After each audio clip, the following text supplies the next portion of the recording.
Most welcome. Last year you spoke so well, we thought it would be nice to hear a little more and to have kind of valedictory on the governance side. So please, all yours, and it would be nice also if you can talk a little bit about what you've been doing. Sure. Yeah, thank you. Good evening. I'm the one that's standing between you and your beer, so I'll be short and sweet. My name is Kannan Srinivasan. I've been a professor at Carnegie Mellon for a long period of time. I've also spent a year at Chicago, and it has some bearing and relevance because there used to be a young finance faculty. He and I, he used to hang around together quite a bit, go out for dinners, talk about our research, and that's none other than Raghuram Rajan, who's the current governor of Reserve Bank of India, a superstar, and I think is going to be a very good asset for India. So, and then I have also spent a year at Stanford. My area of research, as some of you might know, I started to work on big data when it was considered to be dirty and nerdy, not very exciting, but the world has come to big data now. So I do a lot of research in that area. I've also been associated with companies at different levels, both in India and US. I've served on the boards in both places. So Nishit asked me to kind of share some of the governance experiences that I've had. So I'll kind of talk to you from being on some of these companies that have raised a significant amount of money, hadn't really gone public, and so I can relate to some of the issues that some of the folks here have been talking about. So a couple of things I want to share with you in terms of if you choose to be on the board, what are some of the issues and challenges from a governance perspective. I'll give it to you with a couple of examples. The first example is about about a real estate company. I saw that quite a few had interest and had made investments in real estate. So I just kind of wanted to tell you a little example and kind of recognize what are the challenges you face from a board. So this company was looking for a specific investment, and it was a well-recognized conglomerate in India which had a financing arm, made a very substantial investment in a real estate property, outside investor.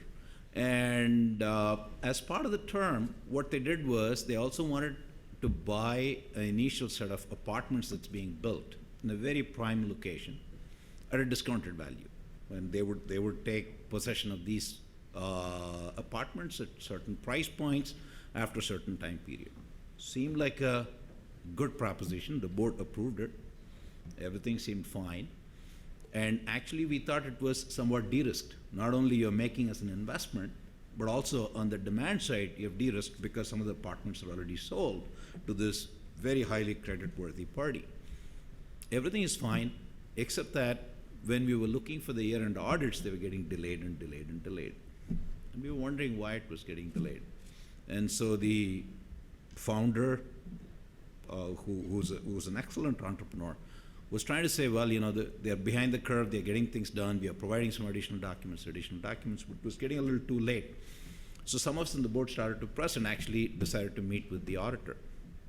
The auditor basically said, this does not meet legal compliance. I said, why? Why is that it doesn't meet legal compliance? Well, this happens to be in Mumbai. As some of you might know, Mumbai is a very prime real estate property. Mumbai had instituted a set of legal requirements. There were a lot of fly-by-night real estate, small-time players who would come into the market, who would promise delivery, never had ownership of the land, did not get all the approvals, and would take money and disappear. And as you know, for anybody who had given money in India to fight through the legal system and recover is almost impossible. So there's a lot of these complaints. So the local government, applicable only in Mumbai, had passed a regulation that unless you have all the regulations, all the approvals in place, you cannot sell, you cannot pre-sell any of the property. Okay? The auditor held firm saying that you haven't gotten the appliance, you haven't gotten the approvals, this is equivalent to a pre-sale. Even though it's an option to buy, right, there was an exit clause that they could, under certain conditions, get out of this option. They said, no, it doesn't meet the sanity check. Now, so we were on the board, so we were very intrigued, and we said, to the founder, we said, look, you have to go with what the auditor says. You have to go back to the investor, renegotiate the terms of this deal, which the entrepreneur, the founder, did not want to do, but we insisted on that. But then we had a follow-up meeting with the board members. And one of the questions we asked was, how come the legal counsel did not bring this up before?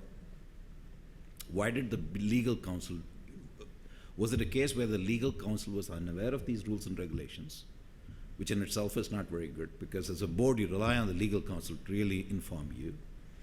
It's even worse if the legal counsel knew and did not have the courage to kind of confront the founder and to inform the board saying that, look, this does not get through the sanity check, right? So we found out that actually the legal counsel knew about this incident, but kind of it was a little bit of a gray area, did not bring this issue up with the board. So we as a board worked very hard on the founder in terms of finding a legal counsel who will be, so this is one of the interesting challenges. I think some of you already mentioned. Dealing with Indian entrepreneurs has an interesting side to it.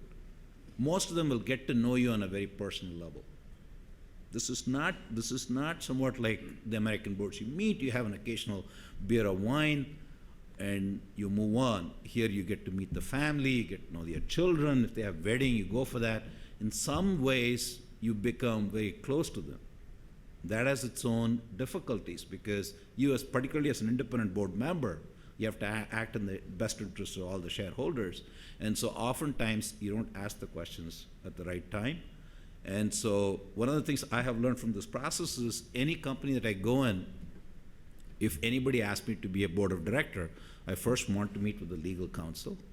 I want to meet with the CFO, some of the key executives of the organization, and see that whether they can act in the best interest of the company.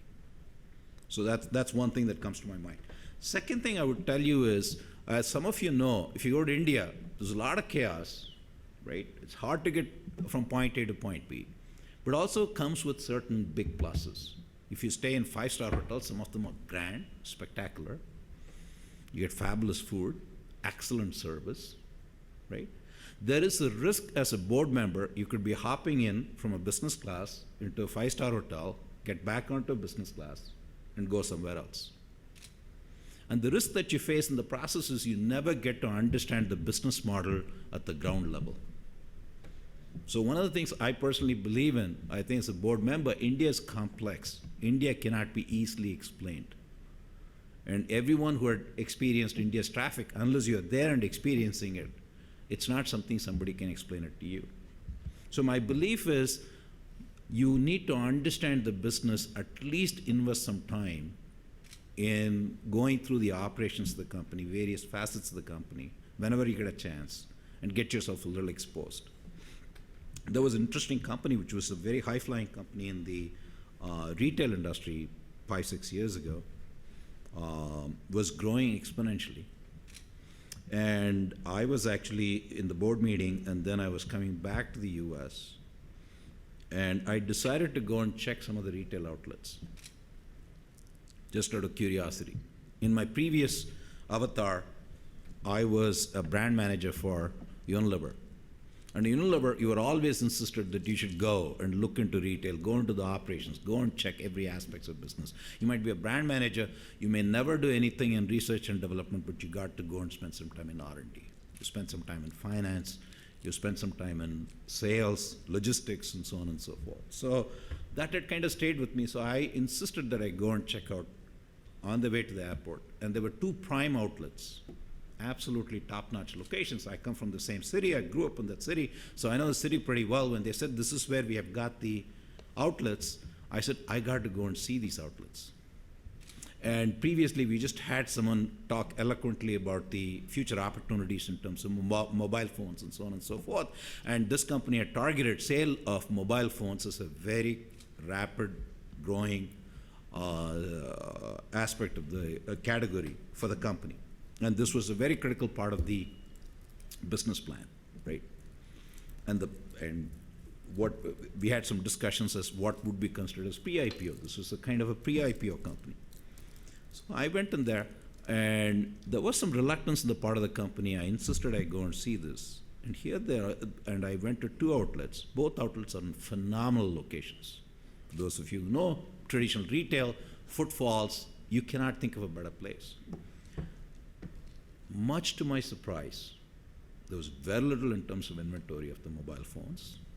They all looked shabby, the traditional shops soiled, and seemed completely inconsistent with the projections that we are making. But of course, this company had about 1,400 outlets. There's a random sample of 2 stores, and I know something about random sampling. It's effective, but 2 seemed like too small a sample, and so you've got small sample bias in terms of projections. But it still occurred to me to send it out to some of the board members, at least to the key investors, saying, something really makes me uncomfortable. If we think this is growing so rapidly, and this is such a large part of the business, I simply cannot understand as to why the inventory levels were so low, the displays were so poor. Lo and behold, this company ran into big difficulty. And what I found out at that point in time was the investor who had invested money into this company, nobody from the investor, and they had a large number of employees in various cities where there were these retail outlets. Nobody had ever gone to any of the retail outlets to check what's going on. So one of the things I strongly advise as a board member, if you choose to be a board member, is to kind of take the time and effort to really understand the business. That would be the second thing I would very strongly urge you. The third thing I think is there is something about the Indian entrepreneur psyche. I think perhaps, I'm trying to rationalize as to why, it's one of the interesting stories, why smart people seem to make suboptimal decisions, right? Smart people, these are incredibly smart people. But there is something about the Indian entrepreneur psyche that they hate a down round.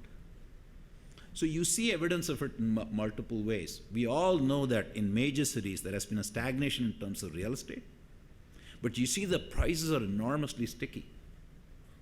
You would have thought the prices, everybody had been forecasting that there would be a 20% reduction in terms of prices, 30% reduction in terms of prices in this prime real estate areas like Chennai and particularly Mumbai, right? There's a tremendous inflow of properties, but the prices haven't come down.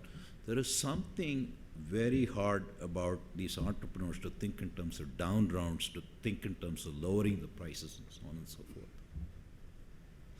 And I actually think a board could be very helpful in really nudging them to think through. It's been kind of both a fascinating and a frustrating experience where an entrepreneur is looking for, believe it or not, 22 to 25% interest rate to hold on to existing property, when it would seem the smartest thing would be to cut 10%, sell the property, de-risk yourself, right? So along with that, we keep talking about India as an uncertain place. What does uncertainty to you means? It means that the risk factors are several. There are probably more number of risk factors than what you might find elsewhere. So the board must insist on a systematic specification of the risk factors, quantifying the risk factors, and assessing risk mitigation strategies. This is something I find that boards don't do a good job. Indian entrepreneurs see themselves correctly. They're incredibly optimistic because keep in mind, India scores something like 120th or something like that in terms of doing business, difficulty of doing business. By definition, if you have been a successful business person, you say that I have overcome so many obstacles, so I can overcome all the obstacles.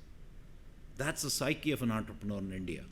But you as a board often has to kind of pull them aside. And these conversations are not always easy conversations, nor are they pleasant conversations. But I think you as a board member has the obligation to kind of systematically make them find a way to quantify risk. People will very qualitatively talk about risk. You try to pressure people. You say that is the 60%. What would happen if you cut price by 10%? I don't know. Will you sell 30% more? No, I don't think I'll sell 30% more. Will you sell 3% more? No, I think it's more like 15%. So now you've got some information saying that if I cut prices by 10%, I'll sell 15% more. So try to quantify risk and try to develop risk mitigation strategies. A very close thing in that is also, some of you might have encountered as an investor, the very closely related to very high interest rate issue is the free cash flow. Most companies scale, particularly everybody is scaling, so they want to scale aggressively. Indian businesses operate on very thin slack in the cash flow. And unfortunately, that's another risk that the CFOs don't factor in very well. And keep in mind, India is still primitive in terms of debt instruments. So when things freeze up, everybody shies away because the person who comes in late to give you debt, they might get all kinds of liquidation preferences, but it might be senior debt, but unfortunately, you cannot liquidate assets very easily in India. So everybody recognizes that. When things freeze up, they freeze up badly. So I've seen viable companies just kind of go under because they don't plan on this slack very carefully. Okay? So those are the kind of the key. So if I want to kind of summarize what are the things I have learned, what are the things I think you need to do, first of all, I think clearly ensure that the key executives, I personally think of them as the three critical factors. Number one is the CFO, certainly the chief corporate counsel, and the auditor. They need to work with the CEO, but make sure that they are capable of bringing to the board's attention or raise the issues that are difficult issues.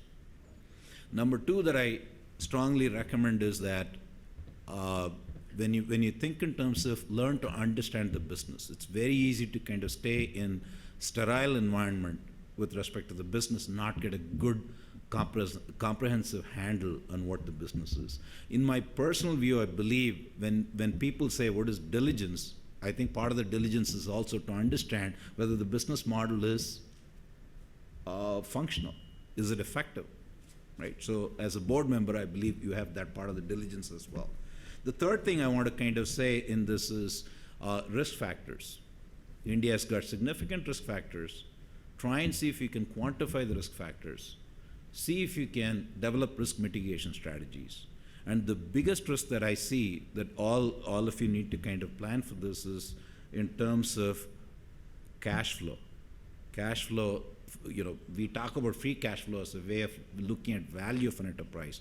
I look at free cash flow as a key factor and how much a slack is there so that if there is a shock, any kind of shock, the system doesn't freeze up.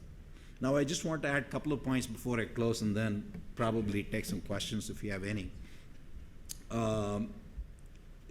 India, there was an interesting story about, the kind of very optimistic view, part of which I actually share, in terms of the growth of mobile phones in India and how it's going to be dramatically changing so many things. Now, a couple of things I want to tell you in this. I think that India is as I mentioned to you, scores very poorly in terms of ease of doing business. It scores very highly in terms of minority shareholder rights. I think Nishit knows this better than I do. So one of the interesting things I'm looking for, as you kind of look at these e-commerce, whether you call them as digital technology business or e-commerce, eventually all these companies sort into some kind of distribution. When you see these valuations of Snapdeal and Flipkart, everything goes up. Some of it we'll get it right, some of it we won't get it right. But these companies are, unlike the traditional companies, are very primed to go into public markets. I think the valuations that's happening, immediately you're going to see that they're being pushed into public markets in a relatively short period of time. And so the same distribution will work. Some companies, the valuation will be correct. Some will be undervalued and will promise to be much better than what it was. By the same token, some of them will implode. Some of them will implode in the sense that what you go on the opening day of the public markets, 6 months from now, it could be 10% of what it was. I'm really curious, and I would, if I have to, make some forecast, I would argue that you're going to see some significant litigations from the people who participated in the public markets because a lot of these valuations are hard to rationalize. How do you rationalize anything that was valued at $4 billion, a retail company? At the end of the day, Flipkart, we can look at it, its logistics, its patterns are different. It's still largely a retail company, leveraging digital assets heavily, being valued with certain multiples in terms of sales. They all don't make profits, so it's some multiples of sales, valued at X billion dollars, and a few weeks later it's 2 times X, right? So those things, and the boards that made the decisions, I'm not sure will be, particularly in a country like India, where people have the belief that things have to go up, these are well valued, these are all done properly. When things don't go well, you may expect certain litigations. And I think boards need to be very cognizant, and I don't know the answers to that, but at a minimum they should talk to Nishith very carefully as to how to kind of avoid these type of situations. That kind of both fascinates me, but also challenges me on the board as to what are the independent sources that you brought to bear to really value these companies. The last part I want to say, because it's something close to what I have learned, and learned in a indirect way. I had spent a lot of time, as you know, as an academic, we are in the process of creating knowledge and disseminating knowledge. A lot of what we do, we put it in the public domain. Our research is funded, so we don't keep it as separate and put it in the public domain. And as you can imagine, when we put these things in public domain, often some of our methods and models that we have discovered in long time ago and put it into public domain, analytics is being extensively used. But more by accident than by desire, about 15 years ago, I decided to apply for some patents. And I have gone through since we are the life cycle, I've gone through the entire life cycle. Life cycle of applying for patents, working with patent attorneys who specialize in application. I've been expert witness in patent litigation. Now I'm in the process of talking to attorneys who are more on the side of infringement, had licensed some of my patents to some of the best known companies. But in the process, what I've learned is something interesting, which if I had never done that, I would have thought that patent as an asset class can be somehow valued and somehow can be measured. What I know for a fact now, having gone through the entire process, if I hadn't done any part of it, I wouldn't have fully grasped this. I probably believe, so patent is an interesting story. In my mind, looking at the broad, and having gone through this process, somewhere, it's a very subjective number, somewhere between 99 to 99.5% of the patents are useless. Even the ones that are filed by Facebook and Google and Apple and Microsoft. So this is a true needle in a haystack problem. It's 1/2 of 1% is the asset. So as we talk about this digital technology, as some of you are investing in the next generation of companies, every other day I get a request from somebody saying, look, there is this company that's starting, Bangalore has become a tech hub, and particularly given some of my work in data analytics, and they say and they all want that to be a global company, not an Indian company. And so most of the time as investors, what you see is, have you applied for patents? Well, everybody has learned the game. Everybody applies for patent. Right? Applying for patent is going for a driver's license lesson. Anybody can do it. You pay an attorney $2,000, he'll file you a patent. He'll file you a patent for anything, even if it's very obvious, even if it has no value. But I think the next generation, if you think you're going to value these companies and you think these companies are going to go back and operate on a global platform, I think you need to, so some of the new set of issues that the boards will have to confront, I believe, is that intellectual property. If you think that these asset-light models that carry enormous valuation, right, how do you look at the intellectual property of these? And I think that as a board, at least I would like you to kind of more formally evaluate what these assets are. Spend a little bit more time, right? Get the right type of people. Unfortunately, having spent time with attorneys also have the same, I wouldn't say 99%, 95% of the patent attorneys who file do it mechanically. They don't understand how to help a person coming up with a patent to really create value for the patent. And the final thought I have associated with that is, So is this a sort of class of assets a firm should invest in? How do you value these assets? These issues are becoming more and more important in terms of acquisition. And in my mind, best of the breed companies, again, don't get it right. I don't have any private information, and I need to make the disclaimer because one of my nephews is a very senior executive at Google, so I have not discussed it with him. But my independent assessment is Google panicked and paid $13 billion to Motorola, primarily for patent assets. And I kind of done some back of the envelope kind of due diligence, so it's not very good, but I believe they probably overpaid by 90% or 95%. So you can see the kind of gray areas that you're getting into, which would be the next generation of challenges for you as an investor if you want to value these companies, which, as you can see, India is kind of having this two different markets. One is the kind of the traditional industries, and suddenly the e-commerce and the valuation associated with that has boomed. And every time I get a call about the analytics company, the investor is excited because they filed for some patents. Okay. With that, I'll stop here. And if there are any questions, anything that of interest to you that you want to shoot about corporate governance, I'm happy to respond and reflect based on my experiences. Thank you, Kevin, for the great real-life insight. And with the experience that you have, a lot of lessons to learn. I could understand that there is, even the attorneys don't understand what they are filing. Yes. And that's very true at times. It is very important message, and for all of us to understand. You have some question, why don't you? Sure. Your name and... My name is Babu Medkut. I'm from Medcon Smart Grid and Energy Systems.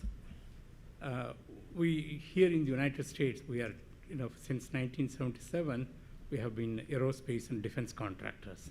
Also, we have an R&D wing of our own. With that background, we have developed some technologies. In India, every single year, India loses about $100 billion in agriculture waste. This is like fresh fruits and vegetables, as well as grains. We have a technology which we can save all that. Further, we have added some more additional technology. We made it totally integrated. With that, the power projects will be self-financed by the savings itself. The total would be the market size, rough order of magnitude, would be about $500 billion over a period of 5 to 10 years. Okay, now I need your guidance a little bit. Your last point you made, Professor, that is the patents. That is a very nice one. We have quite a few patents, and still we are getting some. Now, my question is this, since it is in the agriculture sector, what do you think we should do? We should totally go for privatization, or government should be part and parcel of this, the commercialization? That's a broad question. I don't know if I know Yes, the it answer is. to that. You cannot, US patents, unless are not valid in India for the Indian markets. Yes, that's good. Unless, Yes. so you have to file them separately. I think if you're thinking in terms of enforcement, it has to be, to get monetary enforcements has to be in the US or in Europe.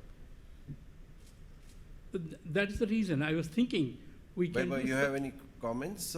I think, so just, I also am a patent attorney in India, so I have some, Professor Kannan is right. If you have a US patents, you cannot enforce in India. So patents from that perspective are not likely to be any beneficial when you're looking at Indian markets. US patent. Yeah. So if you really want to get any benefit of patents, you have to file in India. And only in certain sections, Indian patent, if you're not filed it before, you can't file it now. So when you're getting new patents, you should try to see if you want to file it in India. I was talking about patents more for companies that are being founded in India, but have a global, some of you mentioned they also try to incorporate in Delaware, take the company out of India. So some of the data analytics companies initially are founded in India, but within a short period of time want to move to the Silicon Valley and be kind of a player in the global market, and particularly North America. And that's when they kind of look at patents, and then some of the investors are excited because when I talk to them, what are the merits of this case, and one of the things they quickly point out is that they have filed for 2-3 patents in the US. So can I add a little Yeah. bit? What you mentioned is very true.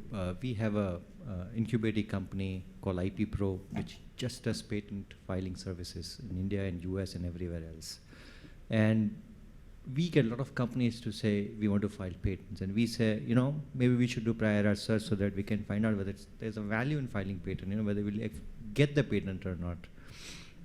They say, no, we want to file patent because we want patent application or patent pending concept with us so we can go and raise money. Often patents are now filed, especially at the startup level, not because there's a value in it, but because there's a value in telling the investor that we have few patents filed. It takes few years before patents can granted. Maybe it may not be granted. Maybe if it's granted, it may be useless. It doesn't matter. But if I go and tell the investor there are patent filed, investors will say, okay, this is a serious company. This company is looking at it because maybe they have something which I don't understand, or maybe they have something which maybe you have some better use than if you're not filed patent. So it has become more of a game for raising investment or telling investor we are a serious company than actually creating value. So what you mentioned is very true, that when on the other side, when we look from investment perspective, when we diligence, we actually try to look through the patent and see whether there's any value in company or not. Now, how narrow the patent is.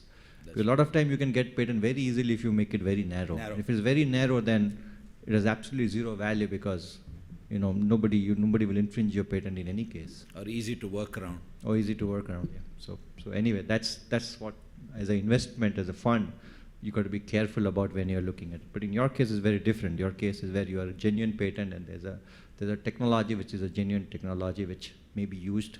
But if you want to get benefit of it in India, you need to file it in India. Sure. Thank you. Any other question? I quickly wanted to add one thing here, though. People who are talking about exits, one of the things that I forgot to mention, the reason for you to really encourage the entrepreneur to, there's an old statement, sunshine is the best sanitizer. So trying to keep the processes clean, everything. An interesting thing, I'm sure some of you are come into that situation as well. Sovereign funds are not restricted by the 5-7 year restrictions. So one of the exit strategies is sovereign funds. So I think one of the very interesting things as a board member that you can do is to kind of get yourself educated a little bit with the sovereign funds and the level of diligence that they are likely to do. And so they will be willing to take a much longer time horizon. So if you're stuck in a bad market, if exits are looking difficult, it's easy for your investors to sell back to a sovereign fund. And I think that you should all think about that opportunity as well. And I think even as investors, it may be a very good idea for you to get to know sovereign funds and what are the type of things that they're looking for. And interestingly, I just ran into this. It was purely coincidental. I'm not sure if I'm at liberty to disclose, but this is an enormous sovereign fund. It's about a $200 billion sovereign fund. I met with the key person there. He said their target return is 5%. Right? A lot of you would love to have that luxury.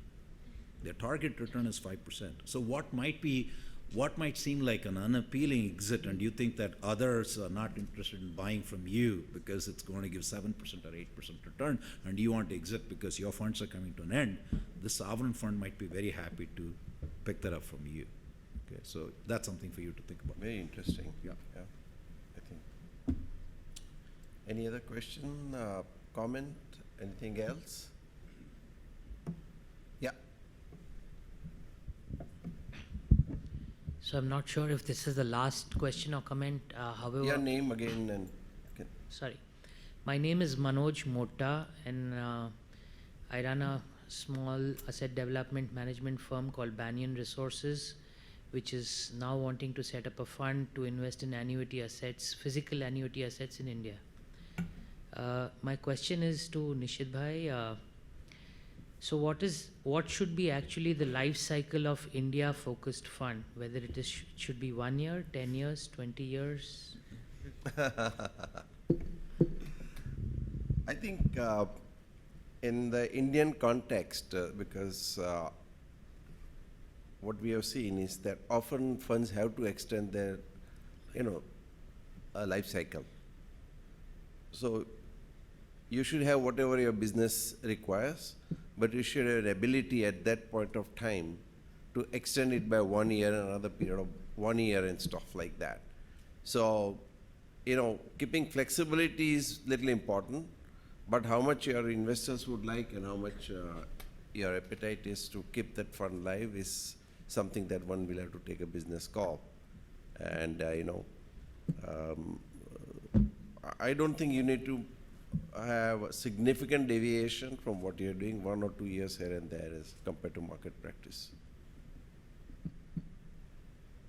A number of funds have continuously extended, especially when the markets have not been well. It's really happened. Thank you. Any other?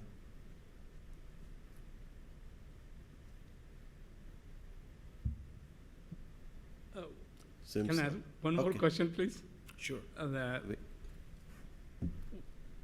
We are developing one power plant in Bangalore. The majority investors are NRIs. It is taking for a long time. Now it is coming to a realization.